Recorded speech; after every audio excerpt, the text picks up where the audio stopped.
Bismillahirrahmanirrahim. Alhamdulillah. Wassalatu wassalam ala rasulillah. Le prophète Mohammed, sallallahu alayhi wa sallam, a été le plus grand éducateur que l'humanité ait connu. Son rôle ne se limitait pas à transmettre une révélation. Il a formé les cœurs, il a élevé les esprits et il a façonné une génération de compagnons qui sont devenus les porteurs de la lumière de l'islam. Allah subhanahu wa ta'ala dit dans le Coran: لقد من الله على المؤمنين إذ بعث فيهم رسولا من أنفسهم يتلو عليهم آياته ويزكيهم ويعلمهم الكتاب والحكمة وإن كانوا من قبل لفي ضلال مبين. Allah a très certainement fait une faveur aux croyants lorsqu'il a envoyé chez eux un messager de parmi eux, qui leur récite ses versets, les purifie et leur enseigne le livre et la sagesse, bien qu'ils étaient auparavant dans un égarement évident. Ce verset met en évidence les trois grandes missions éducatives du prophète sallallahu alayhi wa sallam. Réciter les versets, purifier les âmes et enseigner le livre et la sagesse. Dans un hadith, le prophète sallallahu alayhi wa sallam nous dit: Allah ne m'a pas envoyé pour rendre la vie difficile aux gens, ni pour leur souhaiter leur perte. Il m'a plutôt envoyé comme enseignant pour faciliter la vie aux gens. Ces paroles résument son rôle central, celui d'enseignant et de guide, qui apporte une pédagogie adaptée, accessible et miséricordieuse. Le prophète sallallahu alayhi wa sallam enseignait avant tout par son comportement, qui était le reflet des principes du Coran. Mais il utilisait également différents procédés pédagogiques afin de faire parvenir ses enseignements. Ses paroles étaient claires, concises et pleines de sens. Il adaptait son discours à chaque personne, et il orientait les gens vers ce qui était le meilleur et le plus important pour eux. L'histoire que je vais vous raconter aujourd'hui illustre tout ce que je vous ai dit précédemment. C'est un hadith qui est très court mais plein d'enseignements. Le compagnon, qui s'appelle Anas ibn Malik, radiyallahu anhu, nous dit dans un hadith authentique qui est rapporté par Al-Bukhari et Muslim. Un jour, un bédouin est venu questionner le messager d'Allah, sallallahu alayhi wa sallam. Petite parenthèse. Il faut rappeler qu'un bédouin est un homme qui vit dans le désert. Les bédouins, ce sont des gens assez particuliers, qui ont un caractère très direct et franc. Les compagnons qui étaient autour du prophète sallallahu alayhi wa sallam, ils appréciaient que les bédouins viennent poser au prophète des questions, parce que ces bédouins osaient poser au prophète sallallahu alayhi wa sallam des questions franches et directes, que personne d'autre n'osait formuler. Donc le bédouin de cette histoire a demandé au prophète sallallahu alayhi wa sallam: Mata as-sa'a, quand adviendra l'heure? C'est-à-dire, quand arrivera le jour de la résurrection? Et le prophète sallallahu alayhi wa sallam lui a répondu: Et qu'est-ce que tu as préparé pour ce jour? Le bédouin a dit: L'amour d'Allah et de son messager. Et dans une autre version du hadith, le bédouin a dit: Je n'ai pas préparé pour ce jour beaucoup de prières, ni de jeûnes, ni d'aumônes, mais j'aime Allah et son messager. Le prophète sallallahu alayhi wa sallam m'a alors répondu: Anta ma'a man ahbabt. Tu seras avec ceux que tu as aimés. Tu seras avec ceux que tu as aimés. Anas, le compagnon qui rapporte cette scène, dit à la suite de cette histoire: Jamais nous n'avons été aussi heureux que ce jour-là, lorsqu'on a entendu le prophète sallallahu alayhi wa sallam dire: Anta ma'a man ahbabt. Tu seras avec ceux que tu aimes. Et Anas conclut le hadith en disant: Et moi, j'aime le prophète sallallahu alayhi wa sallam, Abu Bakr et Omar. J'espère donc être avec eux grâce à l'amour que je leur porte, même si je n'ai pas accompli les mêmes actions qu'eux. J'aimerais évoquer 3 enseignements autour de cette histoire. Le premier enseignement, c'est l'importance de se concentrer sur l'essentiel. Cet échange contient une sagesse immense. Le prophète sallallahu alayhi wa sallam a orienté le bédouin à propos d'une question sur un sujet que personne ne peut connaître, en l'occurrence la date du jour de la résurrection, vers ce qui est réellement fondamental, la préparation à ce jour par les œuvres et la sincérité dans l'adoration. Allah subhanahu wa ta'ala nous rappelle que personne ne peut connaître quand arrivera l'heure. Il nous dit: Yas'alunaka 'anis sa'ati ayyana mursaha qul innama 'ilmuha 'inda rabbi la yujalliha liwaqtiha illa hu.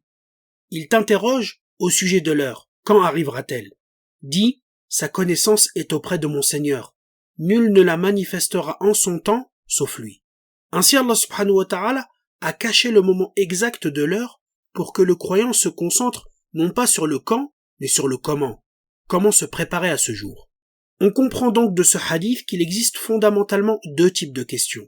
Les questions inutiles ou abstraites, dont les réponses échappent aux hommes et ne débouchent sur aucune action concrète, et les questions utiles et pratiques qui amènent à des réponses concrètes et débouchent sur des actes. Le prophète sallallahu alayhi wa sallam orientait toujours ses compagnons vers le second type de questions. C'est pour ça qu'il invoquait Allah en demandant qu'il lui accorde un savoir utile et qu'il le protège d'une connaissance inutile. Aujourd'hui, combien de penseurs et de philosophes multiplient les problématiques abstraites sans jamais produire de réponses pratiques? Combien de discussions interminables tournent autour de sujets secondaires, parfois même autour de questions sur la religion? C'est pour ça que le hadith nous rappelle cette vérité fondamentale. L'essentiel n'est pas de savoir quand viendra l'heure, mais d'être prêt lorsqu'elle viendra. Chaque croyant doit donc se demander: qu'est-ce que j'ai préparé pour ce jour? Quels actes, quelles prières, quelles œuvres me suivront dans ma tombe? Et quelles traces je vais laisser après ma mort? Car c'est ça véritablement qui comptera le jour de la résurrection. Le deuxième enseignement, c'est l'importance de l'amour d'Allah et du prophète. L'amour est le sentiment le plus fort que l'être humain puisse ressentir. Ce sentiment doit donc être protégé, entretenu et orienté vers ce qu'il y a de plus noble et de plus essentiel. Allah, notre Créateur, la source de tous nos bienfaits, et le prophète sallallahu alayhi wa sallam, le modèle absolu pour notre vie. Mais cet amour n'est pas seulement un sentiment du cœur. Il doit se traduire en actions concrètes. Allah subhanahu wa ta'ala dit: قُلْ إِن كُنْتُمْ تُحِبُّونَ اللَّهَ فَاتَّبِعُونِي يُحْبِبْكُمُ اللَّهُ وَيَغْفِرْ لَكُمْ ذُنُوبَكُمْ وَاللَّهُ غَفُورٌ رَحِيمٌ. Dis, si vous aimez vraiment Allah, suivez-moi. Alors Allah vous aimera et vous pardonnera vos péchés. L'amour n'est pas une simple proclamation de la langue, ni une forte émotion passagère. Un jour, le prophète sallallahu alayhi wa sallam était avec un compagnon et le prophète lui a dit: demande-moi quelque chose dont tu as besoin. Le compagnon a répondu, sans hésitation: je te demande ta compagnie au paradis. Après s'être assuré qu'il ne désirait rien d'autre, le prophète sallallahu alayhi wa sallam lui a répondu: alors aide-moi par rapport à ta demande en multipliant les prosternations. Le prophète sallallahu alayhi wa sallam a donc exhorté le compagnon à multiplier les prières pour obtenir sa compagnie. Le critère des actions pour évaluer notre amour vis-à-vis de notre Seigneur est très très pertinent. D'ailleurs, quand on médite sur notre rapport à la prière dans notre contexte, on constate que beaucoup de musulmans n'arrivent même pas à prier à l'heure à cause du travail et à cause de leur employeur. Certains renoncent même à essayer de prier à l'heure parce que pour eux c'est impossible, c'est trop lourd. Mais paradoxalement, ça ne les empêche pas d'arriver chaque matin pile à l'heure au travail. Et ils ne quittent le lieu de travail qu'avec l'autorisation de leur employeur.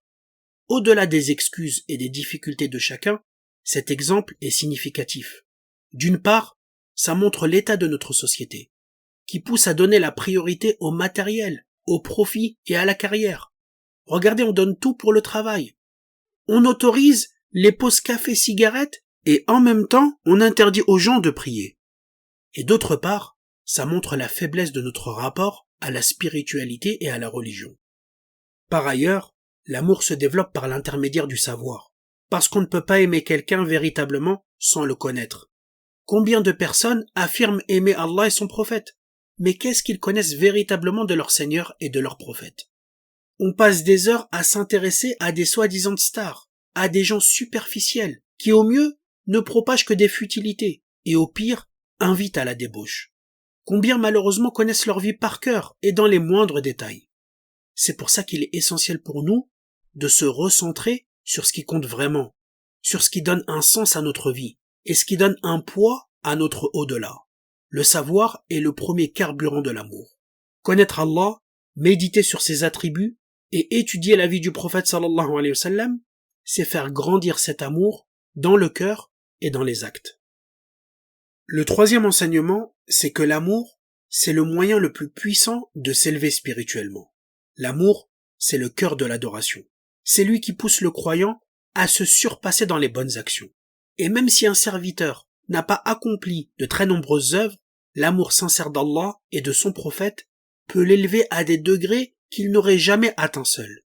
Le prophète sallallahu alayhi wa sallam l'a illustré par le cas de ce bédouin, qui malgré sa simplicité et le peu de bonnes actions, pourra atteindre un haut degré grâce à son amour sincère pour Allah et son messager. C'est pour cette raison que Anas a dit en commentant la parole du prophète sallallahu alayhi wa sallam: jamais nous n'avons été aussi heureux que ce jour-là, en entendant le prophète sallallahu alayhi wa sallam dire: Anta ma'a man ahbabt. Tu seras avec ceux que tu as aimés. Et l'expérience de la vie nous confirme ce principe. Parce qu'en définitif, quand on aime les gens pieux, on cherche naturellement à les fréquenter et à leur ressembler, même si on n'atteint pas leur niveau. Dans l'autre sens, si on aime les mauvaises personnes, on finit par s'attacher à elles et à partager leurs mauvais comportements. On est donc le résultat de nos fréquentations et des gens à qui on s'attache. Par ailleurs, la parole du prophète sallallahu alayhi wa sallam, tu seras avec ceux que tu as aimés, c'est une manifestation concrète de la miséricorde infinie d'Allah. Cette parole montre également l'importance des actions du cœur avant de penser aux actions du corps. On prend souvent soin de notre corps, mais on fait beaucoup moins attention à notre cœur et à ce qui peut corrompre notre cœur. On se pose rarement les questions suivantes. Qui a une place importante dans notre cœur? Qui on aime vraiment? Pour quelle cause on serait capable de se dévouer? Et quelles sont, au fond, les véritables raisons qui nous poussent à accomplir de bonnes œuvres ou à tomber dans les mauvaises? Ces interrogations nous amènent à une vérité essentielle. L'amour véritable doit être orienté vers Allah et son messager. Car ce que nous plaçons dans notre cœur détermine nos priorités, nos choix et nos actes. Si notre amour est sincèrement tourné vers Allah et son prophète, alors il se manifestera dans notre vie quotidienne par trois choses: la connaissance, les connaître véritablement, les préférer au-dessus de tout, et la concrétisation par des bonnes actions. C'est à ces conditions que le croyant peut espérer atteindre les hauts degrés du paradis.